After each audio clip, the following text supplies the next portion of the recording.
오마하의 한 평범한 집. 그곳에서 세계를 움직이는 거인의 투자가 시작됐습니다. 숫자와 시장, 그리고 사람을 꿰뚫는 통찰력으로 세기의 자본가가 된 남자, 워런 버핏. 하지만 그의 성공은 단순한 돈의 문제가 아니었습니다. 그는 어떻게 생각하고 무엇을 원하며 어떤 선택을 해왔을까요? 이 이야기는 돈보다 더 큰 가치를 쫓아온 한 인간의 여정입니다.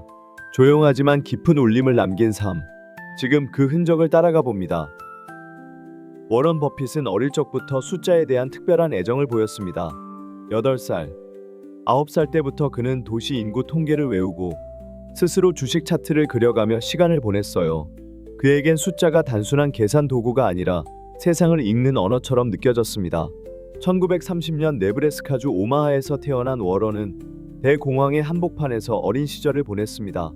가족은 넉넉하지 않았고 아버지 하워드 버핏은 실직한 증권 중개인이었죠. 집안에서는 항상 경제 이야기, 돈 이야기로 식탁이 채워졌습니다. 자연스레 워런도 어린 나이에 돈이란 무엇인가를 고민하게 되었죠. 그의 첫 번째 사업은 외할아버지의 식료품점에서 시작됐습니다. 코카콜라 6팩을 25센트에 사서 한 병에 5센트씩 되팔았습니다. 단순하지만 명확한 수익 구조였고 그는 거기서 돈이 움직이는 방식을 배웠어요. 이후에도 그는 다양한 일에 도전했습니다. 잡지를 문 앞에서 판매하고 골프공을 주워 다시 팔고 사용되지 않은 경마 티켓을 찾아다니기도 했죠. 그냥 돈을 벌고 싶어서가 아니에요. 사업이 재미있었고 무언가를 계산하고 시도하는 그 자체를 즐겼습니다. 11살 때 워런은 생애 첫 주식을 매입합니다. 시티 서비스라는 회사의 우선주를 3주 샀어요. 당시 가격은 주당 38.25달러. 배당이 수년간 미지급된 주식이었지만 그는 누적 배당에 주목했고 전 재산을 투자했습니다. 아직 초등학생 나이였다는 게 놀랍죠. 그는 이미 시장이라는 퍼즐에 깊은 흥미를 느끼고 있었던 겁니다.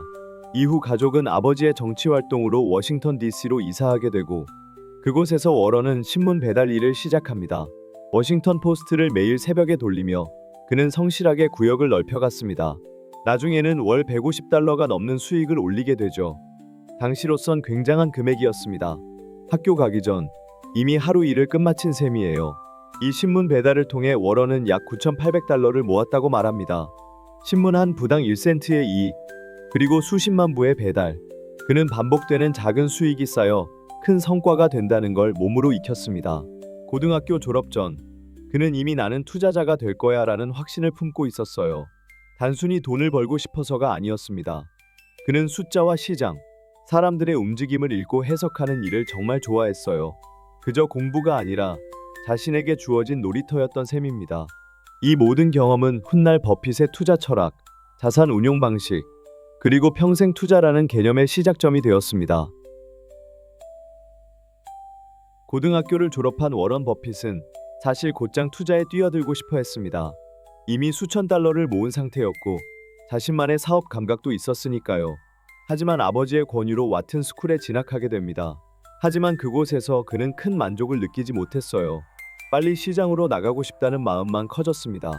결국 그는 네브래스카로 돌아와 학부를 마치고 더 높은 배움을 위해 하버드 비즈니스 스쿨에 지원합니다. 하지만 결과는 탈락이었습니다. 면접관이 10분 만에 저를 돌려보냈어요. 다시 오라는 말도 없이요. 그는 그 순간을 꽤 생생하게 기억합니다. 하지만 바로 그 시기, 운명처럼 한 권의 책을 만납니다. 현명한 투자자. 저자 벤저민 그레이엄은 월가에서 가치 투자의 아버지로 불리던 인물입니다. 책을 읽은 워런은 곧 그레이엄의 수업을 듣기 위해 콜럼비아 비즈니스 스쿨에 지원했고 결국 입학하게 되죠. 콜럼비아에서 그레이엄의 강의를 들으며 그는 완전히 새로운 세계를 접하게 됩니다. 시장이 늘 옳은 게 아니라는 통찰, 군중 심리를 따르지 말고 기업의 내재 가치를 보라는 조언. 이것은 그에게 눈을 뜨는 경험이었습니다. 그레이엄은 늘 말했습니다. 시장은 당신을 위해 존재하지 당신을 가르치기 위해 존재하지 않는다. 이 철학은 당시 주류 투자 방식과는 정반대였죠. 대부분의 투자자들은 시장을 추종하고 유행을 쫓았습니다. 하지만 그레이엄은 말했습니다. 당신이 1달러의 가치를 가진 기업을 50센트에 살 수 있다면 언젠가는 시장이 그 가치를 인정해 줄 것이다. 버핏은 이 개념에 완전히 매료됩니다. 그는 이 방식을 길거리에서 마지막 한 모금이 남은 시가를 줍는 일에 비유했습니다. 비록 보기엔 낡고 초라해 보여도 남아있는 가치는 충분하다는 거죠. 그레이엄의 수업을 듣던 시절 워런은 그야말로 흡수기처럼 지식을 빨아들였습니다. 책을 넘기고 또 넘기고 재무제표를 외우다시피 했습니다. 그의 머릿속은 기업들의 숫자와 가치로 가득했어요. 하지만 그건 단순한 공부가 아니었습니다. 그에겐 하나의 전략 게임 같았죠. 졸업 후 그는 그레이엄의 투자회사에 입사하고 싶어 했지만 처음엔 거절당합니다. 하지만 포기하지 않고 계속 연락을 시도한 끝에 결국 채용됩니다. 실전 경험을 쌓을 수 있는 귀중한 기회였고 그는 현장에서 가치 투자의 작동 방식을 몸으로 익혔습니다. 시간이 지나면서 버핏은 그레이엄의 방식을 그대로 따르기보다 자신만의 방식으로 확장하게 됩니다. 단기적인 저평가보다 장기적으로 성장할 수 있는 기업을 고르고 그 기업과 함께 성장하는 투자 전략으로 진화하게 되는 거죠. 하지만 그 모든 시작은 분명했습니다. 하버드의 불합격, 한 권의 책, 그리고 그레이엄과의 만남. 그것이 워런 버핏이라는 거인의 철학을 키운 첫 출발이었습니다. 콜럼비아에서의 학업을 마친 워런 버핏은 다시 고향 오마하로 돌아왔습니다. 그리고 그는 결심합니다. 이제는 직접 스스로의 방식으로 투자를 해보겠다고요. 그의 나이 겨우 25세였습니다. 어린 나이였지만 머릿속엔 수많은 투자 아이디어가 넘쳐났습니다. 그래서 1956년 그는 소수의 지인과 친척을 대상으로 버핏 파트너십이라는 투자 조합을 설립하게 됩니다. 초기 파트너는 단 7명뿐이었고 총 자산은 약 10만 달러 남짓이었습니다. 버핏 본인은 단 100달러만 투자했죠. 그는 수익을 공평하게 나누되 자신은 원금 손실에 대해선 책임지고 수익이 일정 수준 이상일 때만 보수를 받는 구조를 만들었습니다. 지금 기준으로 봐도 굉장히 윤리적인 조건이었죠. 그런데 문제는 설득이었습니다. 아무리 투자 실력이 뛰어나도 20대 중반의 청년이 투자를 맡겠다고 찾아오면 쉽게 신뢰하긴 어렵잖아요. 실제로 그도 이런 말을 많이 들었다고 해요. 그래, 그런데 네 아버지는 뭐라고 하시니? 그럴 때마다 속이 부글부글 끓었다고 합니다. 그래서 그는 자신이 부족한 부분, 바로 설득력을 키우기 위해 데일 카네기 스피치 훈련 과정을 수강하게 됩니다. 그곳에서 그는 단순히 말하는 법을 배운 게 아니라 사람들과 신뢰를 나누는 법을 배웠다고 이야기합니다. 재미있는 건 그 훈련을 받는 동안 지금의 아내 수지에게 청혼까지 했다는 점이죠. 내 인생에서 최고의 투자였어요 라고 버핏은 말합니다. 그렇게 시작된 파트너십은 해가 갈수록 점점 규모가 커졌습니다. 오마하 지역에서 그 젊은 투자자, 정말 똑똑하더라는 말이 퍼져나가기 시작한 거죠. 그는 매년 투자 보고서를 정직하고 유머 있게 작성해 투자자들에게 보내며 신뢰를 쌓아갔고 그 실적은 정말 놀라웠습니다. 첫 5년 동안 다우 지수가 약 74% 오를 때 버핏 파트너십의 수익률은 무려 250%를 기록합니다. 그가 택한 전략은 단순했습니다. 가치보다 저렴하게 거래되는 회사를 찾고 그 주식을 매수하는 것. 대부분의 투자자들이 놓치는 기회를 버핏은 재무제표를 통해 읽어냈습니다. 그는 기업의 본질에 집중했고 시장의 소음은 무시했습니다. 그리고 어느 날 그는 우연히 한 회사에 관심을 가지게 됩니다. 이름은 버크셔 해서웨이. 미국 동부에 위치한 섬유회사였고 주가는 매우 저렴했죠. 그는 처음엔 단순히 저평가된 주식이라 생각하고 매수했지만 점차 더 깊이 파고들게 됩니다. 하지만 이 회사는 문제가 많았습니다. 오래된 설비, 비효율적인 인력 구조, 그리고 점점 사라져가는 산업 기반. 결국 그는 대주주가 되어 회사 경영에 개입하게 됩니다. 그 결과 많은 직원들이 해고되었고 지역사회에서는 반발도 컸습니다. 이때 버핏은 큰 교훈을 하나 얻게 됩니다. 나는 사람을 해고하는 일을 하고 싶지 않다. 앞으로는 내가 신뢰할 수 있는 경영자가 있는 회사를 사겠다. 이것이 그의 또 다른 투자 철학이 됩니다. 경영은 경영자에게 맡긴다. 대신 신뢰할 수 있어야 한다. 그리고 버크셔는 그의 철학을 담은 첫 번째 그릇이 됩니다. 섬유 사업이 점점 한계를 드러내자 버핏은 새로운 전략을 세웁니다. 바로 보험업 진출이죠. 보험회사는 고객으로부터 먼저 보험료를 받고 실제 보험금 지급까지 시간 여유가 있기 때문에 부담 없는 자금, 즉 플로트가 발생합니다. 버핏은 이 플로트를 통해 다른 사업에 투자할 수 있는 여유 자금을 확보하게 된 겁니다. 그가 인수한 첫 보험회사는 내셔널 인데미티였습니다. 이 회사를 시작으로 버크셔는 점차 투자 지주회사의 형태로 진화하게 됩니다. 본업은 더 이상 섬유가 아니라 수많은 기업의 주식을 사고 파는 작은 플랫폼이 된 거죠. 보험업 기반의 이 투자 구조는 지금의 버크셔 해서웨이를 만든 핵심 시스템이 됩니다. 그는 플로트를 활용해 우량 기업의 주식을 사고 장기적으로 보유하며 복리 수익을 키워갔습니다. 이것이 바로 기업형 가치 투자 모델의 시작이었습니다. 버핏은 버크셔라는 회사를 새로운 방식으로 꾸려갔습니다. 매년 주주 서한을 보내며 철저히 기업의 내재 가치에 집중하는 전략을 고수했죠. 투자자들이 단기 수익에 흔들리는 것을 경계했고 좋은 회사를 싸게 사서 오래 가져가는 것을 최고의 전략으로 삼았습니다. 그 결과 버크셔는 더 이상 작은 투자 조합이 아니었습니다. 점점 더 많은 회사들을 인수하며 하나의 투자 제국으로 성장해가기 시작합니다. 이 모든 것은 한 젊은 투자자의 정직함, 인내, 그리고 숫자에 대한 깊은 통찰에서 시작된 것이었습니다. 워런 버핏이 진정한 투자 제국을 세울 수 있었던 이유 중 하나는 바로 찰리 먼거라는 동반자를 만났기 때문입니다. 두 사람의 첫 만남은 1959년 오마하의 한 식사 자리에서 시작됐습니다. 그 자리는 지인의 소개로 마련된 조촐한 저녁 식사였고 서로가 서로를 처음 본 자리였죠. 그런데 단 10분 만에 버핏은 속으로 이렇게 생각합니다. 이 사람하고는 앞으로 뭔가 계속 같이 하게 될 것 같아요. 찰리 먼거는 버핏보다 6살 많았습니다. 그 역시 오마하 출신이었고 어릴 적에는 버핏 가족이 운영하던 식료품점에서 잠시 일한 적도 있었죠. 하지만 두 사람은 어린 시절에는 서로 몰랐습니다. 먼거는 하버드 로스쿨을 졸업한 변호사였고 캘리포니아에서 성공적인 법률 경력을 쌓고 있었습니다. 워런이 투자와 숫자에 빠져 있었다면 찰리는 논리와 분석에 강한 사람이었죠. 만남 이후 두 사람은 빠르게 가까워졌습니다. 편지와 전화 통화를 자주 주고받았고 투자에 대한 생각을 나누며 서로에게 배워갔습니다. 그리고 어느 순간부터 찰리는 본인의 법률 사무소를 정리하고 본격적으로 투자 세계로 들어오게 됩니다. 이 둘은 성격도 스타일도 달랐습니다. 버핏은 숫자에 몰입하고 철저히 분석하는 스타일이라면 먼거는 큰 그림을 보며 생각하는 틀 자체를 바꾸는 인물이었습니다. 하지만 그렇기 때문에 서로가 서로를 보완할 수 있었습니다. 찰리 먼거가 워런 버핏에게 가장 크게 영향을 준 부분은 바로 투자 철학의 확장입니다. 초기에 버핏은 벤저민 그레이엄에게 배운 방식, 즉 1달러짜리를 50센트에 사는 전략을 충실히 따르고 있었어요. 이른바 시가 끝자락에 담배꽁초를 줍는 전략이었죠. 값싸지만 성장 가능성이 거의 없는 기업에도 과감히 투자하는 스타일이었습니다. 하지만 찰리는 말했습니다. 그런 기업은 결국 머지않아 사라질 가능성이 커요. 왜 그런 곳에 시간과 자원을 쓰나요? 그는 버핏에게 이렇게 조언합니다. 좋은 회사를 괜찮은 가격에 사는 게 나쁜 회사를 싼 값에 사는 것보다 훨씬 낫습니다. 이 말은 이후 버핏의 철학을 완전히 바꿔놓게 되죠. 이들의 첫 공동 투자 중 하나는 시즈캔디였습니다. 캘리포니아에 기반을 둔 작은 초콜릿 회사였지만 지역에서는 대단히 충성도 높은 고객층을 가지고 있었어요. 당시 회사를 인수하는데 2,500만 달러가 들었는데 그중 대부분은 브랜드의 가치였습니다.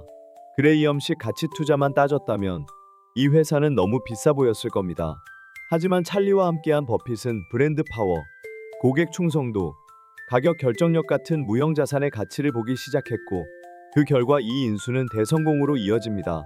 시즈캔디는 버크셔 해서웨이의 현금 창출기 중 하나가 되었고 50년 넘게 지속적인 수익을 내고 있습니다.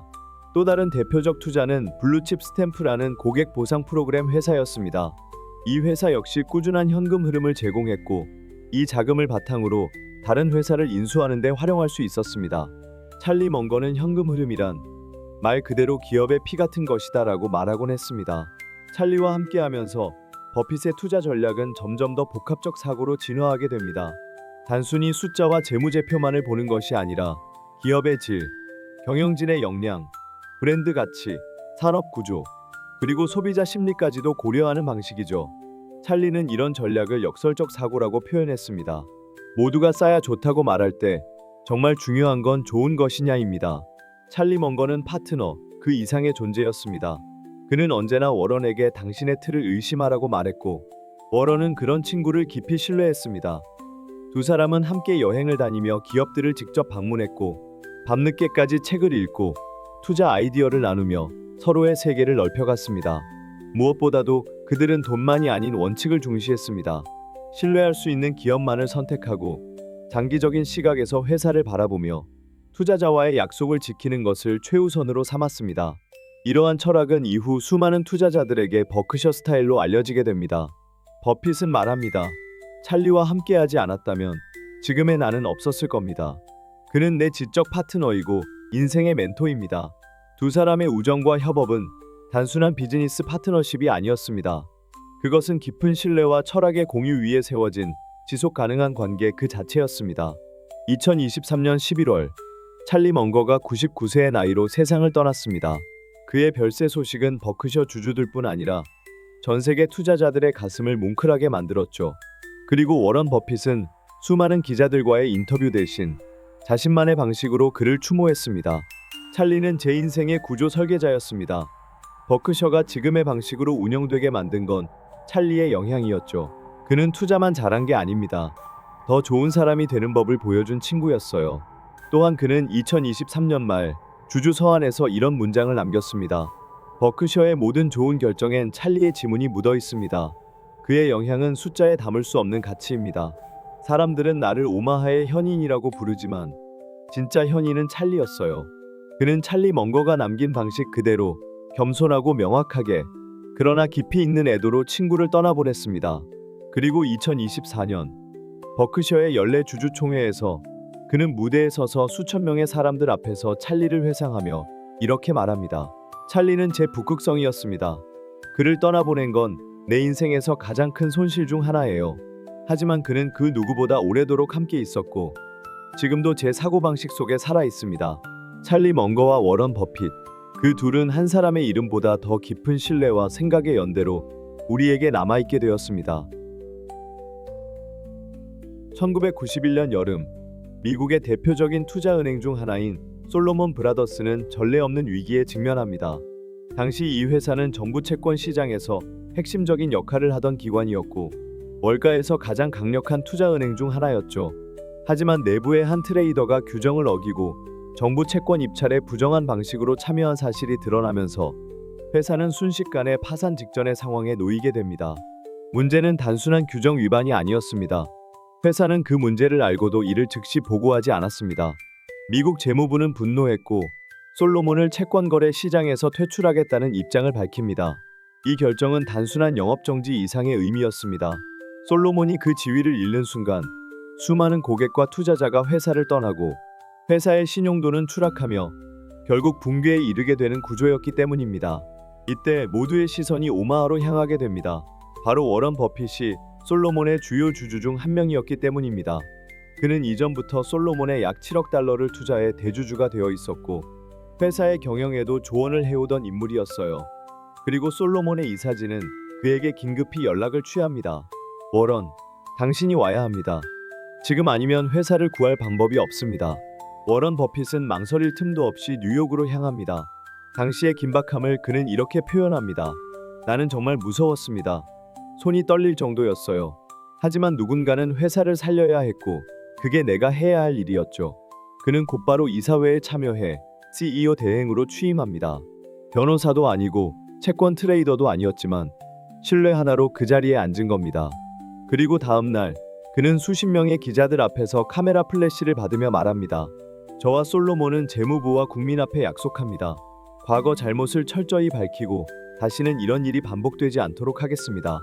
워런 버핏은 이후 몇 주간 거의 매일같이 재무부, 연준, 법무부와 통화를 이어가며 회사를 살릴 방법을 모색했습니다. 때로는 조용히, 때로는 직접적으로 분노와 당혹감을 표현하기도 했습니다. 그는 상대방에게 두려움을 주는 스타일은 아니었지만 그의 정직함과 절박함은 상대의 마음을 움직일 수 있었어요.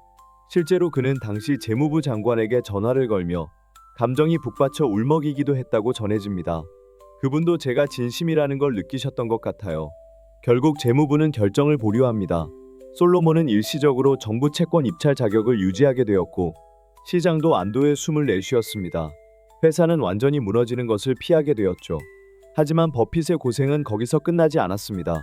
그는 솔로몬 내부의 인사구조를 재정비하고 비윤리적인 거래 관행을 근절하기 위해 강도 높은 내부 감사 체계를 도입합니다. 그리고 9개월 동안 하루도 빠짐없이 회사에 출근하며 회복 작업을 주도합니다. 그 9개월은 내 인생에서 가장 힘든 시간이었어요. 하루하루가 전쟁 같았죠. 하지만 누군가는 정리를 해야 했습니다. 그는 솔로몬의 이익보다도 자신의 명예와 시장의 신뢰를 더 중시했습니다. 내 이름이 걸린 곳에서 그런 일이 일어났다는 건 내 책임이기도 합니다. 워런은 늘 말했죠. 명성을 쌓는 데는 평생이 걸리지만 그것을 잃는 데는 5분이면 충분합니다. 그가 회사를 떠날 무렵 솔로몬은 다시 정상 궤도에 올랐고 재무부 역시 신뢰를 회복했다고 발표합니다. 버핏은 다시 오마하로 돌아가지만 이 사건을 통해 그는 단순한 투자자 이상의 인물로 떠오르게 됩니다. 워렌 버핏은 자주 위기는 사람의 본 모습을 드러낸다고 말합니다. 솔로몬 사태는 그가 얼마나 책임감 있는 리더인지 그리고 위기의 순간에 어떻게 행동해야 하는지를 세상에 보여준 사건이었습니다. 이후 그는 더욱 강한 윤리적 기준을 스스로에게 요구하게 됩니다. 단지 돈을 버는 사람이 아니라 신뢰를 주는 사람. 그가 말하는 진짜 성공은 그런 모습에 가까웠습니다. 워런 버핏은 20세기 후반 그리고 21세기 초반까지도 세계에서 가장 부유한 인물 중 하나로 손꼽히는 사람이었습니다. 하지만 그의 일상은 상상보다 훨씬 소박했습니다. 지금도 그가 살고 있는 집은 1958년에 32,000달러를 주고 샀던 오마하의 평범한 단독주택입니다. 담벼락도, 철문도, 경비원도 없습니다. 그 집에서 버핏은 60년 넘게 같은 방식으로 살아왔습니다. 출근길도 짧아요. 차로 단 몇 분이면 됩니다. 그는 여전히 매일 아침 맥도날드 드라이브스루에서 햄버거와 체리코크를 사 마십니다. 이러한 생활 방식은 그의 자녀 교육에도 그대로 반영됐습니다. 세 자녀 모두 공립학교에 다녔고 16세가 됐다고 해서 자동차를 선물 받은 적도 없었습니다. 장녀 수지 버핏은 이렇게 말합니다. 아빠가 어떤 사람인지 돈이 얼마나 많은지는 알았지만 그게 우리 가족의 삶을 바꾸진 않았어요. 우리 집은 늘 평범했어요. 사실 워런 버핏에게 돈은 삶을 꾸미는 도구가 아니었습니다. 그것은 숫자였고 게임판이었고 세상을 이해하는 하나의 방식이었죠. 그래서 그는 돈을 써서 남들과 경쟁하거나 과시하려는 욕망이 거의 없었습니다. 하지만 가족 사이의 관계는 언제나 그렇게 단순하진 않았습니다. 버핏의 아내 수잔 톰슨 버핏은 밝고 예술적인 성격의 소유자였습니다. 노래를 좋아했고 사람들과 어울리는 것도 즐겨했죠. 처음 만났을 때 워런은 그녀의 활달함에 깊이 매료되었습니다. 두 사람은 곧 결혼했고 새 아이를 낳으며 오마하에서 가정을 꾸려나갔습니다. 하지만 시간이 흐르며 두 사람은 서로가 매우 다른 방식의 삶을 원하고 있다는 걸 깨닫게 됩니다. 워런은 일에 몰두하는 사람이었습니다. 숫자와 책, 주식 보고서에 파묻혀 있는 시간이 행복했죠. 반면 수지는 사람들과 어울리고 예술과 사회 문제에 관심을 가지며 더 넓은 세상과 연결되길 바랐습니다. 결국 수지는 중대한 결심을 합니다. 1977년 남편과 이혼하지 않은 채 샌프란시스코로 홀로 이사하게 된 것입니다. 그녀는 그곳에서 가수로 활동하며 자신의 삶을 찾기 시작합니다. 많은 사람들이 이 선택을 의아하게 생각했지만 그녀에게는 그것이 자신을 지키는 방식이었어요. 놀라운 점은 그럼에도 두 사람의 관계는 전혀 끊어지지 않았다는 것입니다. 수지는 매일같이 워런과 통화했고 서로의 안부를 챙기며 깊은 정서적 유대를 유지했습니다. 가족 여행도 계속 함께했고 서로의 인생을 끝까지 지지하는 파트너로 남아있었죠. 그리고 이 시기에 수지는 워런이 혼자 남겨지지 않도록 한 사람을 소개합니다. 그녀의 절친이자 따뜻한 성품을 지닌 여성 에스트리드 멍크스였습니다. 수지는 에스트리드에게 워런을 잘 부탁해요라고 말했고 그렇게 에스트리드는 조용히 버핏의 삶 속으로 들어오게 됩니다. 몇 달 후 에스트리드는 워런의 집으로 이사하게 되고 두 사람은 사실혼 관계로 지내게 됩니다. 수지와의 관계가 끝난 것이 아니라 세 사람 사이에 비판보다 이해가, 의심보다 신뢰가 있었습니다. 당시 오마하 사회에서는 말이 많았지만 정작 본인들은 개의치 않았습니다. 수지는 이렇게 말했습니다. 그게 우리 방식이었어요. 남들이 뭐라고 해도 상관없어요. 우리가 서로를 어떻게 대하는지가 중요하죠. 그리고 2004년 수지는 갑작스런 뇌졸중으로 세상을 떠나게 됩니다. 그녀는 암 수술 후 회복 중이었지만 병세가 급격히 악화되었습니다. 수지의 죽음 이후 워런은 그녀가 생전에 운영하던 자선재단을 이어받아 그 뜻을 계속 실현합니다. 그리고 2년 뒤 그는 에스트리드 멍크스와 조용한 결혼식을 올립니다. 오직 가족과 가까운 친구들만 초대된 간소한 자리였습니다. 둘은 수십 년간 함께 살았고 수지가 떠난 뒤에도 그 유대는 이어졌던 거예요. 이 모든 과정을 통해 드러나는 건 워런 버핏이라는 인물의 진짜 면모입니다. 그는 위대한 투자자이기도 하지만 동시에 타인과의 관계에서 정직하고 일관되며 감정적으로 깊은 사람이기도 했습니다. 세상은 종종 돈으로만 사람을 평가하려고 하지만 워런 버핏의 삶은 그와 정반대였습니다. 그가 가장 가치 있게 여긴 건 돈이 아니라 신뢰와 관계, 그리고 진심이었습니다. 워런 버핏이 세상에 남기고자 했던 가장 큰 메시지는 단순한 투자 철학이 아니었습니다. 그가 말하는 진짜 성공이란 자신이 잘하는 일로 세상을 더 나은 방향으로 이끄는 것, 그리고 그 책임을 외면하지 않는 삶이었습니다. 2006년 그는 전 세계를 깜짝 놀라게 하는 선언을 합니다. 본인의 재산 중 85% 이상을 사회에 기부하겠다는 약속, 그리고 그 대부분을 빌 앤 멜린다 게이츠 재단에 맡기겠다는 결정이었죠.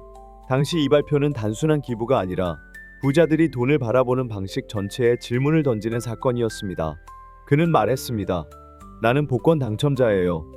미국에서 이 시대에 좋은 부모 밑에서 태어났다는 것 자체가 복권에 당첨된 겁니다. 그건 운이었죠. 그리고 운으로 얻은 부는 나만의 것이 아닙니다. 게이츠 재단과의 협력은 단순한 상징적 제스처가 아니었습니다. 버핏은 실제로 매년 수십억 달러씩 재단에 기부했고 재단이 운영하는 보건교육 빈곤 해결 프로그램에 깊이 관여했습니다. 그는 늘 말하죠. 내가 직접 백신을 만들 수는 없지만 백신을 만드는 사람들을 돕는 건 내가 잘하는 일이에요. 기부의 방식도 독특했습니다.